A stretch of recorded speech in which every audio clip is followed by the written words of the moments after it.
Hello and welcome to another dynamic CCTV technical video. Today we're going to take a look at the new Turbo X TVI camera from Hikvision, which is part of their ColourView range of cameras. The ColourView obviously being very good at low light image capturing.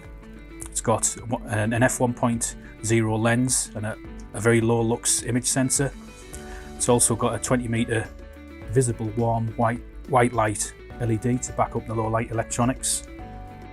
It's available in a turret design, which we can see here. It's also available in a bullet design. The turret has a model number of DS2CE72D0T-PIRXF 1080p unit, and it comes in a varying lenses of 2.8mm, 3.6 and 6mm variants for different fields of view. It works down to 0.0005 lux without the white light enabled.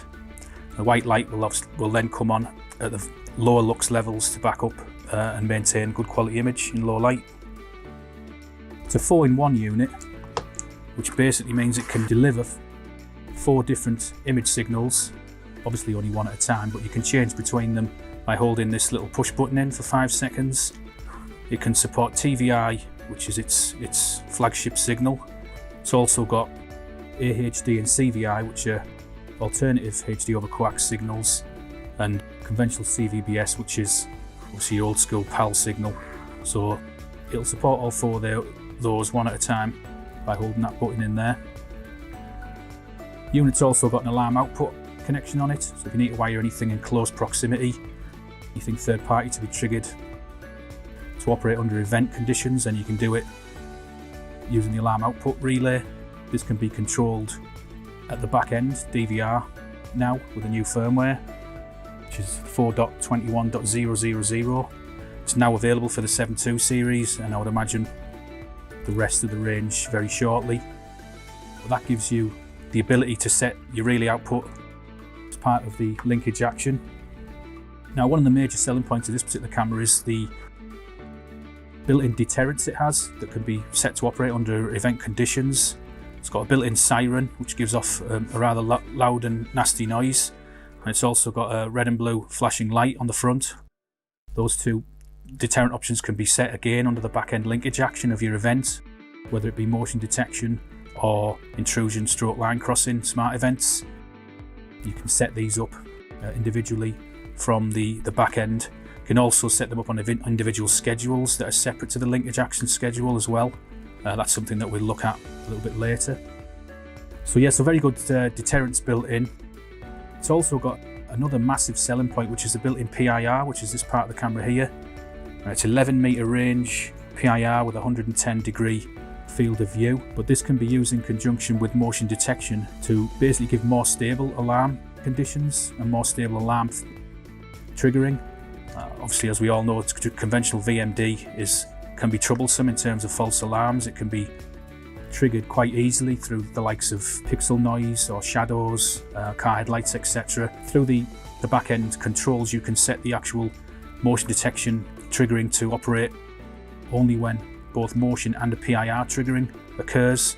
So not only do you get the motion detection activity in the image, you also have to be emitting an amount of infrared heat in order for the PIR to trigger you. So a double knock situation there, and obviously eliminating a lot of potential false alarms as well. So a couple of very good features built in this camera, which we'll obviously move on now and take a look at within the menu settings of the camera. We'll also set it up on the DVR and see the camera in action. Okay, now I've got the Turbo X camera connected to a DVR, and we can see there we've got the image on the screen. I've conveniently pointed at one of our demonstration boards just to get a good contrast between the OSD menu text and the background. So if we have a look at some of the menu settings in the camera, which we can do by bringing the PZ control interface up, as I've already done there. Clicking on the iris open button will bring the OSD menu up. There you can see we've got a list of options.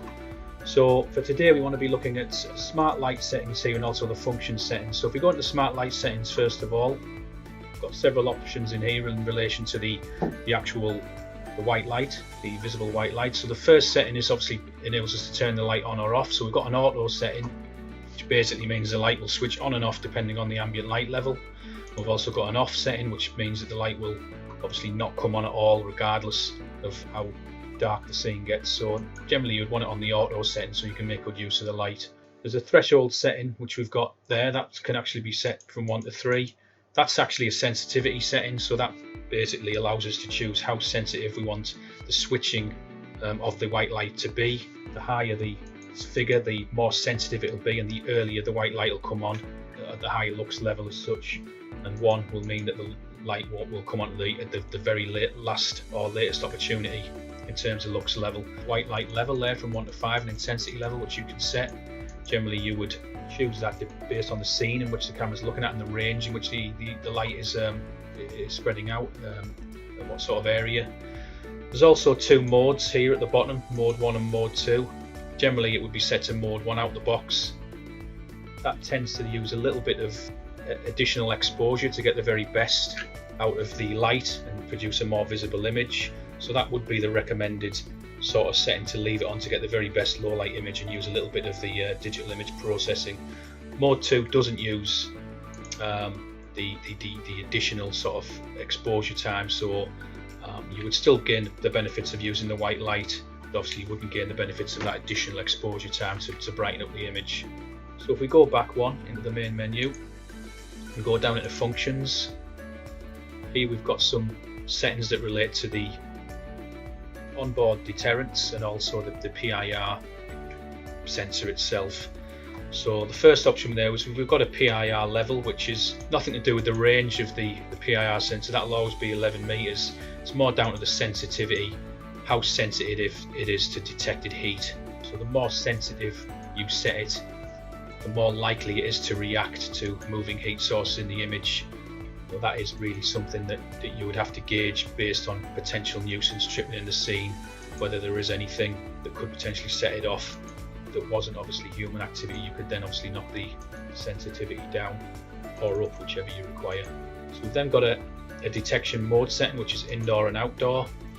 Basically the indoor setting increases the sort of reaction time and also again the sensitivity of the detector on how it reacts to heat, with it more attuned to more close range environments. The outdoor adjusts the PIR detection for more outdoor environments, but also makes it a little bit more resilient to outdoor factors that could create nuisance tripping, such as sunshine and hot winds, etc. So it basically makes the sensor more resilient to any kinds of nuisance tripping that they might cause, and obviously it attunes it more to human activity in an outdoor environment. Down one we've got alarm time, which again is set to default to 5 seconds out the box. This can be adjusted up to 60 seconds, and this is the actual duration in which the onboard flashing red and blue light and also the siren will behave for under an event triggering. So that can be set, whatever your requirement is there, up to a minute. Obviously for the purpose of today we'll leave it on 5 seconds. We've also got a volume setting there for the onboard siren, which is medium as default, but that can be low, medium or high, again depending on the circumstances and the environment which the camera is installed in. So that's the actual camera's onboard settings in relation to the white light and also event linkage deterrence. There is obviously a lot of other settings in the menu that you can play around with and take advantage of, but for the purpose of today we'll just stick to looking at those settings there, and obviously if you require any additional information in terms of what's available in the camera's menus, and obviously get in touch with Dynamic CCTV direct. Okay, I've repositioned the camera now to look in the opposite direction with a couple of our promotional banners just to make the flashing light demonstration a little bit more impressive. So what we want to do first of all in order to demonstrate that is to set up a motion detection event. So if we go to System, across to Event on the left, which you can see here, you'll see there motion detection is the first option. So what we've got here is a basic VMD setup that you'll find on GUI 4, no different really. Put a tick in the tick box at the top to enable that. We've got a full screen grid enabled. We've also got our sensitivity of 20, which we'll leave. False alarm filter here is the tick box in there is what enables the PIR to kick in as a double knock. So adding stability to your alarms and obviously minimizing false alarms through can sometimes happen with conventional VMD. So if we leave that unticked for the moment and apply just motion detection, under linkage action we've got an audible warning there, so the recorder is going to give us a beep when motion detection is triggered. So if we go back to the live screen, bring the PTZ controls up, what I should be able to do is by bringing the menu up, you can see there that the menu has created a pixelation change in the image, motion detection's reacted to that and created an alarm scenario. The unit beeped, and you could also see the bell appear in the top right hand corner. So if we come back out of there, go back to our event, but this time if we take false alarm filter, which is obviously the PIR kicking in as well, you can see there it's giving us a little message there in relation to the detection range. Okay, apply that. Go back to our PTZ controls. What I should be able to do is, as you can see, move up and down the menu options. The unit is behaving as normal. There's no event reaction, there's no beep, there's no bell in the top right hand corner. Obviously we've got motion detection, but we don't have any activity in front of the PIR, and therefore there's no event triggering taking place. So if I come out of the menu, go back to the motion detection event settings. So what we have here under linkage action is the ability to choose what part of the onboard deterrence the camera has we want to operate under an alarm condition. We know we've always had the back end options here, which is what the DVR will actually do under an event condition, but it actually gives us the flexibility here to choose what we want the actual camera's onboard deterrence to operate. So we've got the light, we've got the alarm out relay output, which is built into the camera, which we can choose to obviously go closed circuit. We've also got the siren. So what I'll do initially is we'll turn on the light and apply that. There's one other thing that is worth knowing in terms of what you can do at the back end of the unit. This particular unit is using firmware 4.21.000, which has the ability to do more with the linkage action of the TurboX camera. These built-in linkage actions here, but you've also got a built-in schedule as well for each one of them. So we know we've got our normal arming schedule here. This is the main schedule, so it takes precedence. If your schedule's off here, like so, clear, like so, then that basically prevents any linkage action from taking place. But if you wanted some of the conventional DVR backend event linkage to operate, but maybe not some of the built-in camera's linkage action, such as the siren or the actual light, what you can do is go into the settings here for your alarm output, which gives us additional schedules for each of the onboard event options that the camera has built in. So we can basically schedule, let's say, the light to be on or off, even though the main linkage action schedule's on, let's say for push notification or for email notification. If we didn't want the light to be on at a certain time, we can set that here. We can clear the schedule and stop the light from coming on and apply that inside here. But under the main sort of schedule, that's still on, so you've got your normal linkage action here operating under this schedule, but your camera linkage operating under these schedules here, and it just makes it a little bit more flexible. You know, you can turn the siren and the flashing light off in certain hours where you know there's going to be a lot of activity in front of the camera, but maybe keep your back end DVR schedule operating so you can still get some of the linkage action seen here coming through as well. So each one of these options here is fully customizable through its own schedule. So what we'll do is we'll demonstrate the camera in action. What I'm going to do is, see, we've got the light on at the moment.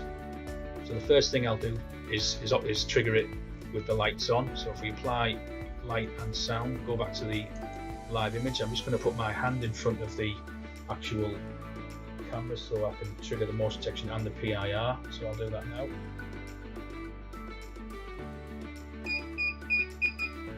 See, there we go, we've got flashing light, and we've also got the siren deterrent as well.